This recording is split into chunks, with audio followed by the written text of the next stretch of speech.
If you do not like that kind of racing at EchoPark Speedway, which is formerly known as Atlanta Motor Speedway, then I don't know what else to tell you. That was awesome last night. And somewhere in Georgia, a siren is probably still ringing.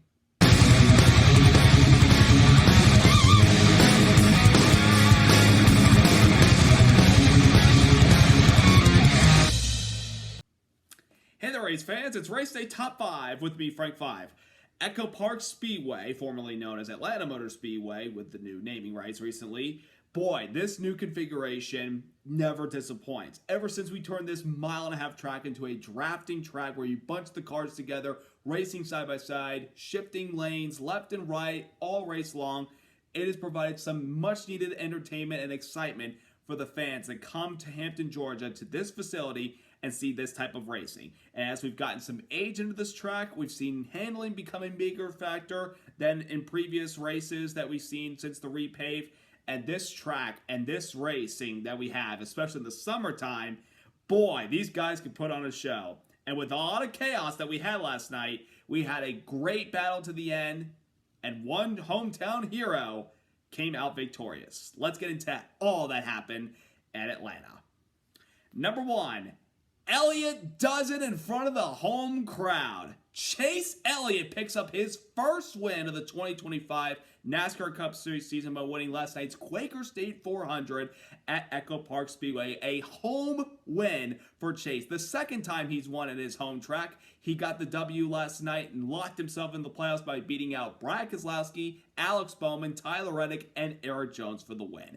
What a moment this is for Chase Elliott and the number 9 team. You know, they came into this race fairly comfortable when it comes to the points, being 160 points above, but they know they could win one race. They lock themselves in the playoffs, and they become a threat now. And they got the job done last night. Qualified in the 15th position, kind of hovered around 10th to 15th the first part of the first stage until we had a little rain shower move in, brought out the red flag. Then when we lifted the red flag, some cars elected to come down pit road to put them some fresh tires so they could make some positions up through the pack and put themselves in good position for track position to start the second stage. Elliott being one of those people. And he was able to dodge a wreck towards the end of that first stage when Christopher Bell got loose in turns 3 and came into the pack and collected a few cars. Elliott was able to dive through on the inside of the apron and dodge the wreck, acquiring a couple stage points in the process. Then we get to the start of stage number 2. Elliott stayed out versus some of the other cars that did not pit at the end of that first stage. They came in and got their tires.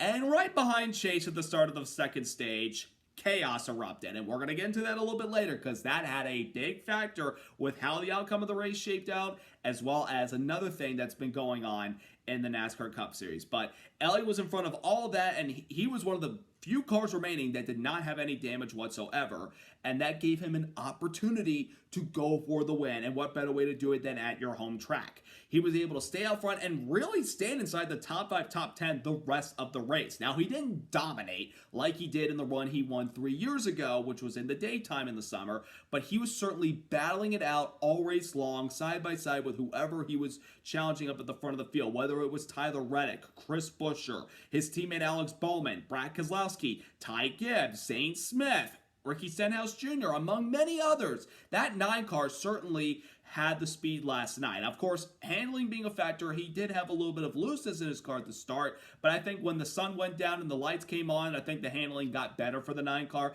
but he could make some moves any way he wanted to. Nearly got the stage win to stage number 2, but got beat up by Tyler Reddick by, I think, 1/100th of a second at a photo finish at the line. I mean, it was just that close to getting 1 bonus point.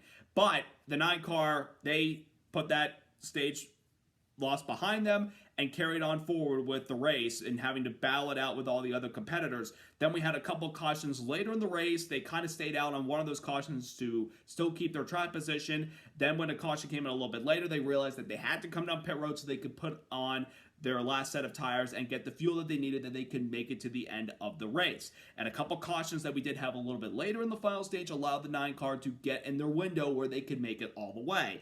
But when we had that last caution for Justin Haley going around to the back straightaway after contact from Ty Dillon, Elliott and his team elected to stay out as well as a couple of others, and I think a lot of people might have been questioning that move, thinking, okay, some other cars are going to be coming down pit road. They might have the maneuverability to get back up there with those fresher tires. And some of those guys that stayed out on worn tires, they may get shuffled back and may not get back to the front. And it kind of happened to Elliott with about 20 laps to go, where he went from competing up at the front of the pack for the lead to dropping back to 8th, 9th, 10th place. And it looked like he was going to be stuck back there with no possibility to get back up there for the win. Maybe sneak out of the top 5, but it didn't really look that way. But boy, that 9 car got in the right position at the very end of the race where he was able to make those moves, dive bombing inside, moving to the outside. He could go wherever that car wanted to, manhandling it all the way, getting help from behind from anybody that was pushing him. And with 2 laps to go, he gets a big push from behind from Alex Bowman that catapulted him into 2nd place off of turn number 2, setting Elliott up with a prime position to chase down leader Brad Keselowski as they headed to the white flag. And when they took the white flag going into turn number 1, Elliott makes the pass to the inside of the 6-car Brad Keselowski because Elliott had all the help from behind thanks to his teammate Alex Bowman. Elliott was able to complete the pass on Brad off of turn number 2. And when the 2 of those guys behind him got side by side, right then I knew it's all over and Elliott's got this. And he came across the start finish line very happy on the radio, and he complimented his spotter Trey Poole and crew chief Alan Gustin for giving them a fast car and guiding him throughout those final couple laps, being able to make those moves. Just a very impressive win for Chase Elliott. And a special design on his car, of course, if you all know, this is part of the Chase Elliott Foundation where he supports, sick kids, and he had his little girl, Raylan, I hope I got that name right, by the way, designed that blue car for his, and it is a very, very nice scheme, by the way. Taking that car to victory lane and in your home race means something more to him, and you could see the emotion in his face and even in his voice when he was speaking to the crowd on the post-race cool-down after doing his burnout. He was just so happy to win at his front of his home crowd, and he could even admitted that in the tone of his voice, he's like, when asked, did you ever think you could try to win this race? And you never imagined what you were able to do? At the end, he said, no way. I mean, again, he was stuck back there with about 20 laps to go and around 8th, 9th, 10th. I thought there's no way he's going to get up there with those old tires. But he did. And he got the job done. And the 9 team, who have been the model of consistency all year, entering tonight, Chase Elliott's lowest finish all year long, 20th place. All but one race this year, he's finished on the lead lap.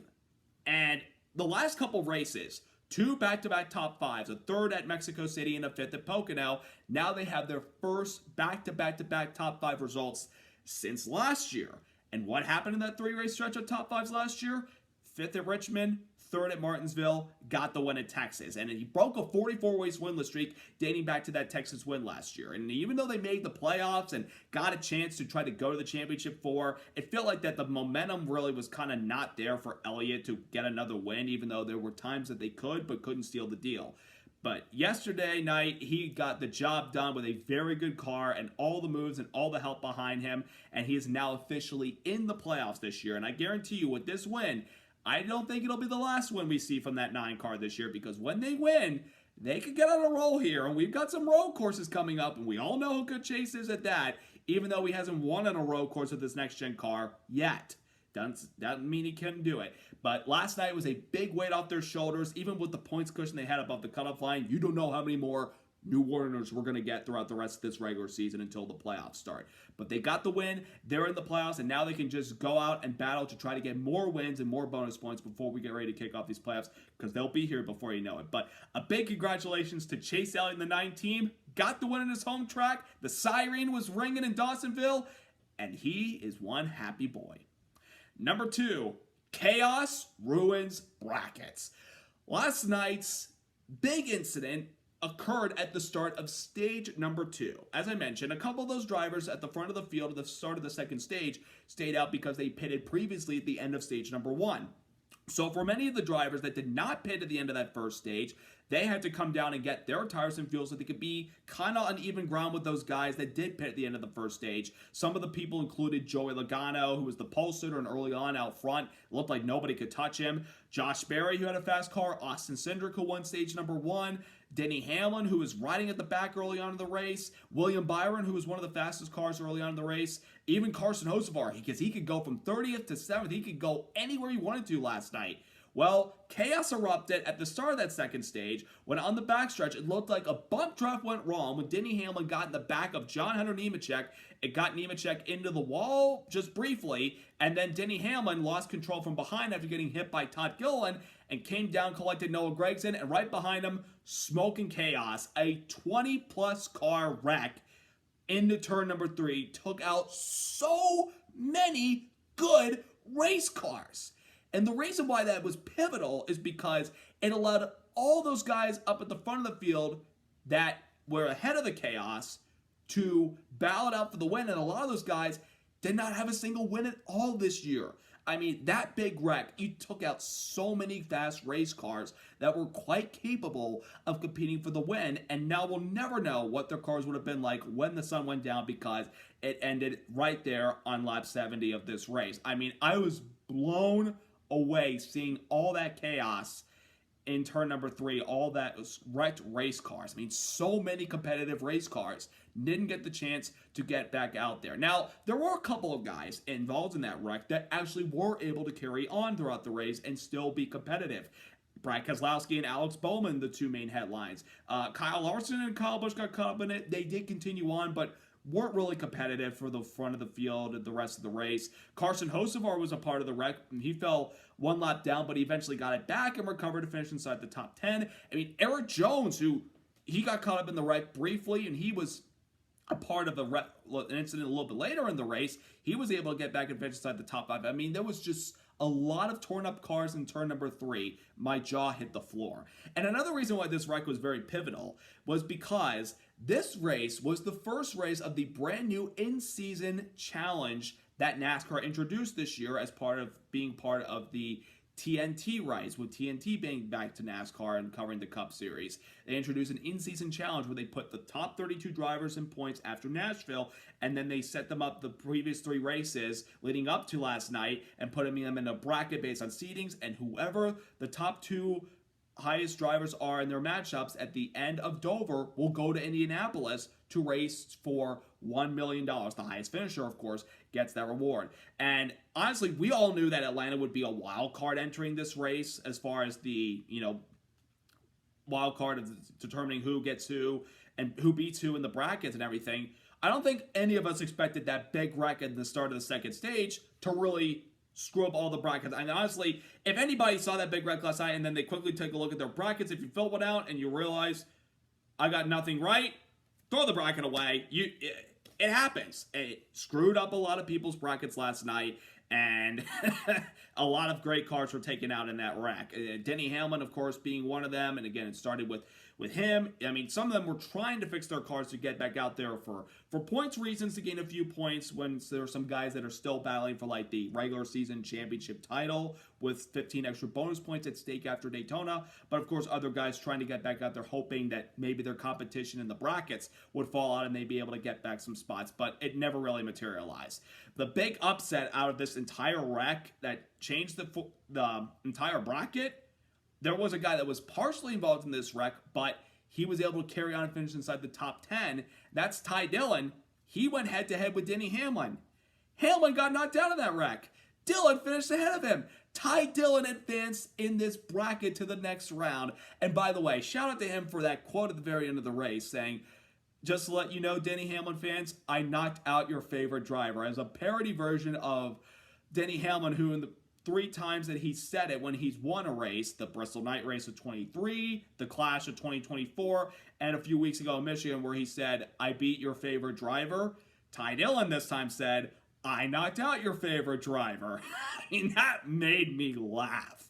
But that big wreck changed the outcome of the rest of the race and screwed up a lot of people's brackets for this in-season challenge.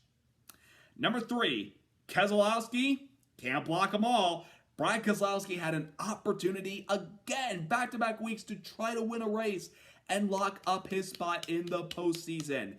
But it did not materialize last night. Early on the race, running up at the front of the field, qualified inside the top 5, Brad had a very fast race car. It looked like a car that was going to be hard to handle for the rest of the race.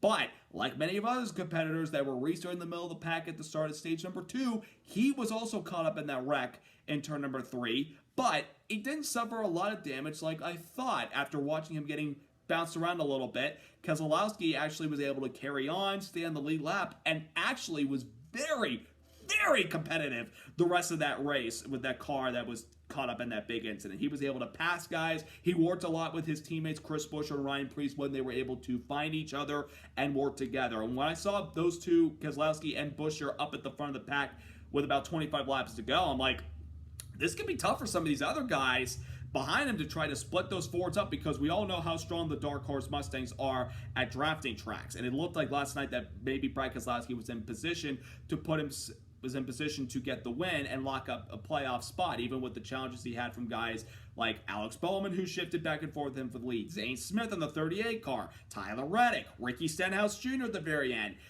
On the last lap, with Brad Keselowski out front and those 200 cars lined up behind him, I'm like, Brad is either going to be a sitting duck. He was a sitting duck regardless. But I'm like, he's either going to block aggressively and wreck somebody, or he's going to lose the lead and pretty much be a sitting duck regardless. And when the 9 car got by the 6 car on the inside of turn number 1 and cleared him off of turn 2, and then the 48 got on the inside of the 6 car on the back straightaway, I knew right then and there that, again, it was over, and it was going to be really tough for Brad to develop any kind of run to run down the 9 car and try to get him at the line and perhaps photo finish. But a second place result for Brad Keselowski. I mean, he admitted it post-race, I couldn't block him all at the very end, and you're right. The only way you could do that is if you had a 3D printer of another car of yours and you could pretty much cover the entire track, but that's just not possible. But for a team that definitely has had its struggles this year, I will admit, ever since the Kansas race, despite the early wreck that took them out of contention for a solid result, maybe the win, Brad Keselowski and the 6 team have gotten better recently. The top 5, they had the Coke 600. The top 10 is home track at Michigan. The speed they had at Pocono last week, but they came to pit road too early than they were expected to. 1 lap early before the pits were open. Shot themselves in the foot and got screwed by that last caution last week to screw their chances of a possible top 5 result, and maybe things had gone their way, possibly a win. At the end of the race, nothing you could do about it. I will give the 6 team credit. Fixing that car and getting it back in the race last night and being competitive, mighty impressive. But at the end, Brad Keselowski, he couldn't hold them all off. Number 4, teamwork makes the dream work. As much as we want to credit Chase Elliott and his impressive win last night, and it was mighty impressive, his teammate Alex Bowman deserves a lot of credit as well. Those two working together to victory away from Brad Keselowski at the end of that race was mighty impressive. And it was a great night as well for Alex Bowman. He was the highest qualifying car of the Chevy team, qualifying at 9th spot, and he hung around the top 10, 15 for early in this first stage. Then he kind of fell in the middle of the pack and rode there until the end of stage number 1. Then he got caught up in that wreck at stage number 2, but like Keselowski and a few others, didn't suffer so much damage, got back in the race, and they drove back up to the field, and they had good speed. They were able to lead laps with that car. The right rear fender kind of bashed in a little bit, but that car was still very, very competitive. And for a guy that has been in a slump recently before the Mexico City race and that hard crash in Michigan, mind you, Alex Bowman was trying to get some sort of luck back on his side.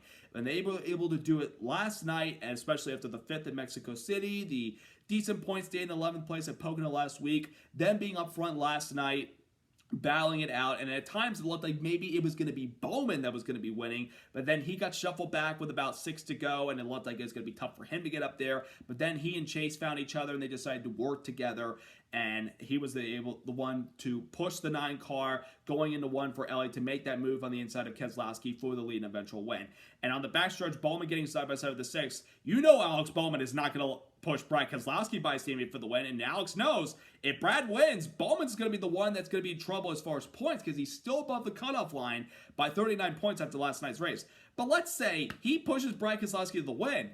Bowman's just screwing himself more so than his teammate if he pushed Brad Keselowski to victory, because Brad, as deep as he is in points, he wins, he moves up in the grid, Bowman drops down another spot.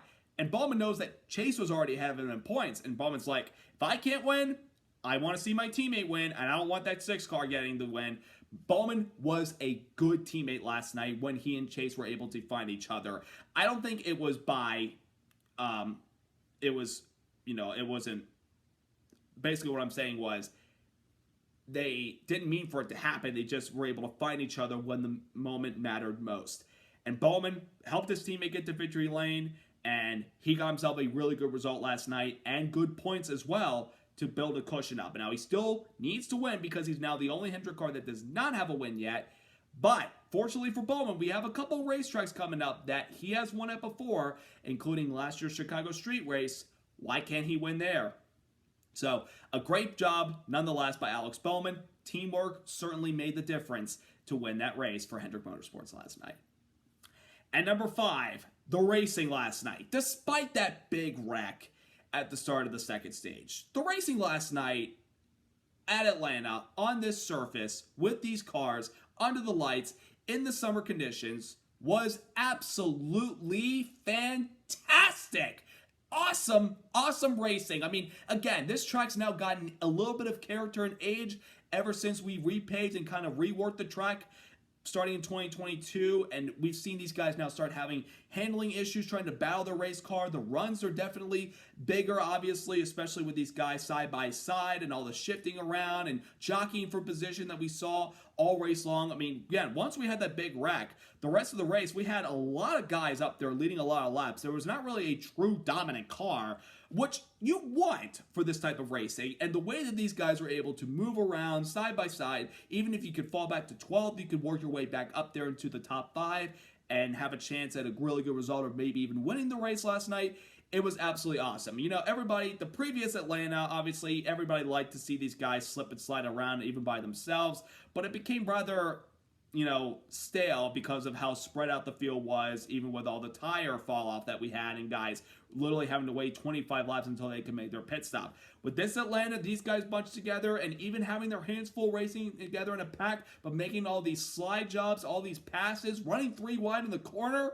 This racing is absolutely outstanding. Remember, 2 years ago, this race was run under the lights, and even though we didn't get the whole thing in due to it being short in the weather, a lot of people said that race was absolutely outstanding. I mean, Darrell Waltrip himself tweeted that might have been the best NASCAR race I've ever seen. I think last night's race beats that race that we had 2 years ago by far. Considering we got the whole thing in, despite a little weather delay in the first stage, it wasn't too heavy considering that all the rainstorms that were around that area. I was worried that we could maybe not get the whole thing in, but we did, and we got ourselves quite a show last night. And all the Georgia fans and all the NASCAR fans that showed up to that race and watched all these guys battle it out, even with the limited amount of cars that were remaining in the race after that big wreck in stage number 2, it was absolutely amazing to see these guys race it out. And the best part about those final 30-plus laps of the race that we had, nobody was wrecking, coming to the checkered flag, or doing any of that stuff.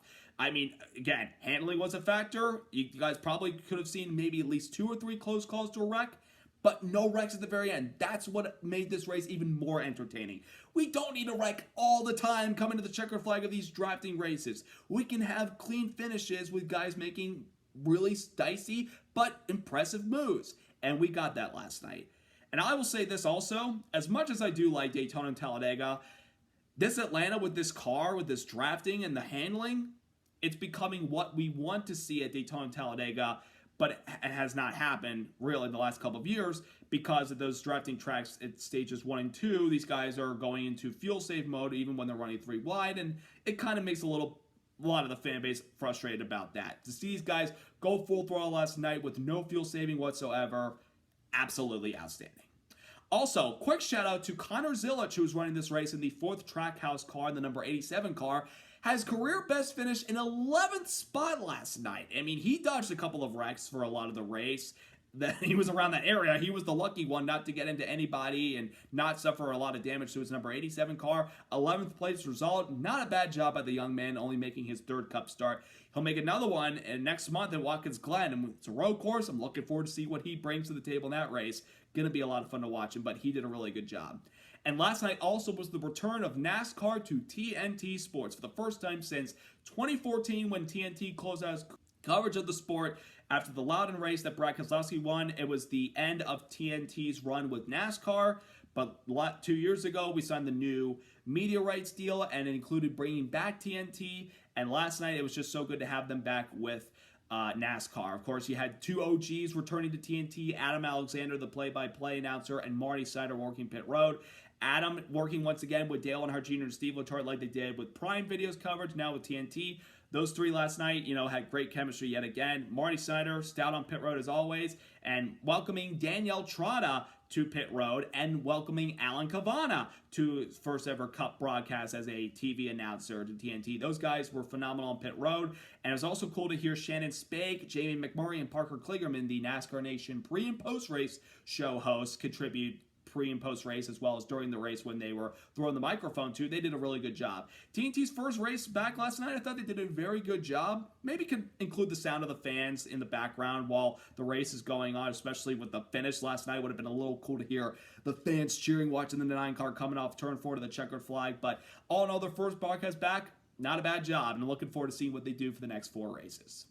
Now we are going to be racing in the streets, left and right, our third trip to the Chicago Street Course in Chicago, Illinois on 4th of July weekend.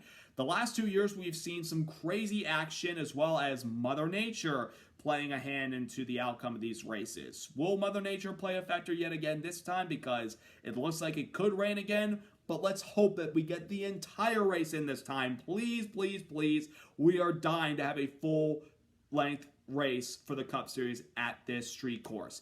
And the last 2 years, we've seen the debut and the rise of Shane Van Gisbergen to NASCAR, starting by winning the inaugural race here. Alex Bowman holding off Tyler Reddick on those worn-out wet tires at the end of last year. What could happen this upcoming weekend? Could maybe somebody new that has not yet won this year get the job done, or will some of our road course aces that have already secured their playoff spot get to victory lane once again? We shall see, but I hope it will be a banger and a fun one to watch. So I hope you all have a wonderful rest of your week. Subscribe, like, and congrats once again to Chase Elliott and the 9 team on their win at Atlanta last night. Have a great week, everybody. Let's go racing!